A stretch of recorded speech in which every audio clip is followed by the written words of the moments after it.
You know, the handshakes that Raila Odinga entered into were not always popular. And in fact, some branded them hand checks.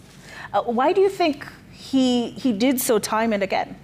Yeah, I think we have got to underline very clearly that it has got to do with the nature of Kenyan politics. Kenyan politics is about deal-making. And you have got to look at it from a pragmatic point of view, that after every election, what we have witnessed over the years is that any winning candidate cannot govern in a very effective manner as long as a very large opposition force is behind. Remember, the victory of margin, the victory margin in this country, if you are winning an election, the margin of victory is always very thin. If it's 2013, it's 0.something%. If it's 2017, similarly, it was a very small percent, and then there was repeat election. The same with the 2022 election. So if you are a president, you are left with a question of legitimacy. Yeah. What do you do in the process of legitimacy? You must seek out the people who lost and bring them in so that you can become an effective president.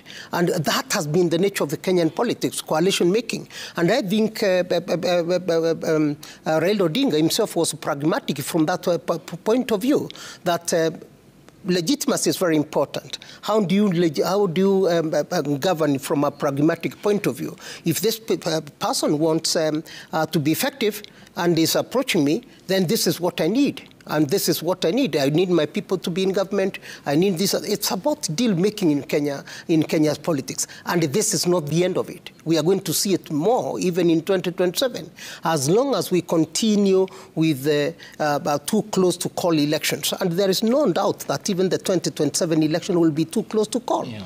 And if it's too close to call, if you are a president with just only 50% of the support, 51% of the support of Kenyans, you have got 49% of people you must think about how to bring them on board and become pragmatic about it. So you must seek out those who are outside. And that has been the nature of events in politics. And let me mention this very clearly. Even the opposition today, if they were given a chance to join President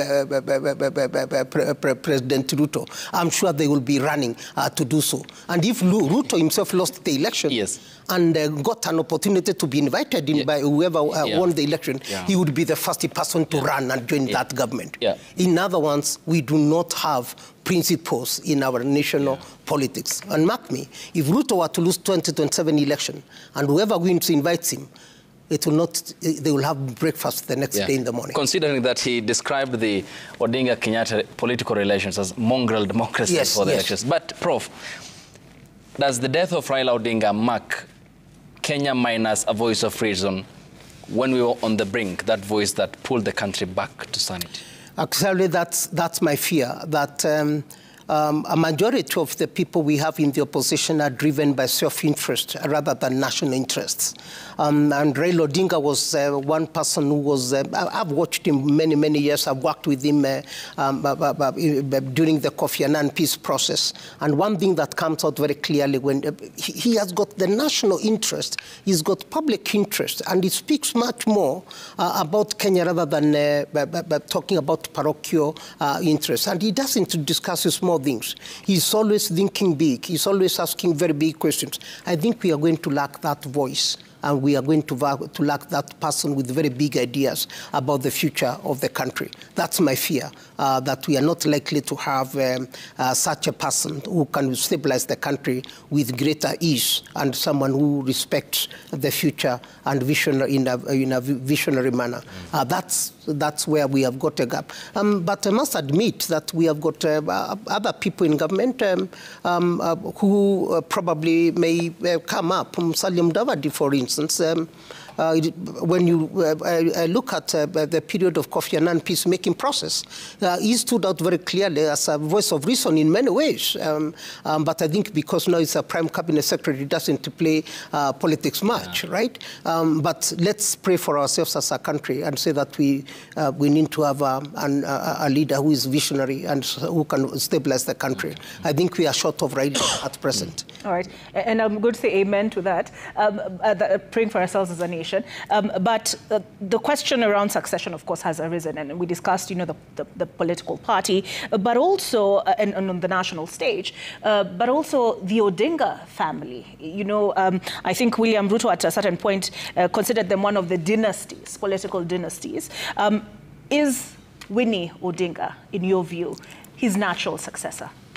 It looks so. It looks as if Winnie is slowly fitting the shoes of her dad, given the manner in which she is speaking and the fact that she had become the dad's confidant. And she was with him throughout the 2022 elections. And she is an MP right now, meaning that she has gotten into politics herself. I think she's someone to watch and watch very carefully. And the second thing I think we have got to note about Winnie is that she is youthful and she has got a lot of command of the youth and the youth language. But you never know with politics. So, and what did you make of her remarks today? Because she addressed the president and she said she's ready to come back home. It sounded as if she was saying that she will look for a political seat. I think that's my interpretation. But coming home means it was not very clear whether she's talking about contesting here in Nairobi, Lagat, of course, or going up country. But I guess not up country. But Prof, that is in essence an invitation of mentorship, is it? That the president should lift up her political hand. But the father wasn't as such. In fact, there were serious disagreements when his father, Jaramogi, died, and the divide within Fort Kenya at the time, because Michael Kijana Olmo, the late, was the preferred choice of the father. And Raila weaved his political career. Should this political DNA not be biological and lying elsewhere, and someone else mushrooming from an unknown political part of the arena to be the next Odinga? It will depend on the kind of fights that will be within ODM and how Winnie will strategize in those particular fights. Remember, leadership is not given on silver platter. You must show yourself by fighting very hard and grabbing it. Whether she is able to grab anything during the conflicts that are going to evolve, that's what will determine what she is made of. If she is not very strong and she's elbowed out, that will be very unfortunate. She will be out. And in terms of succession, what do you see as having been Raila's succession plan in the political arena? There is no African leader who prepares for succession.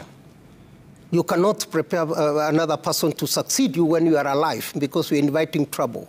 That is very common among African political leaders. You don't see them nurturing the young ones. In fact, ODM and any other political party you see around, we don't see that mentorship. People evolve. Moi had a preference for his protege, Uhuru Kenyatta, though a political novice at the time. But is Uhuru Kenyatta a member of KANU today? He isn't. That's the question, right? And even the way he propped him up, or it's of factionalized the party. It actually killed the party, if one can say that. That's what led to many people moving out of the party. Remember, leadership in a political party is about struggle. You must grab it. You must grab it and show that you have actually got the ability to mobilize constituencies, become a warrior for the party. Even to be a kingpin, and this is one problem also many Kenyans have got and do not get very clearly. To be a kingpin for any particular region, first of all, you must be their warrior, be able to identify with their grievances and show that you are the person who can actually stand for them.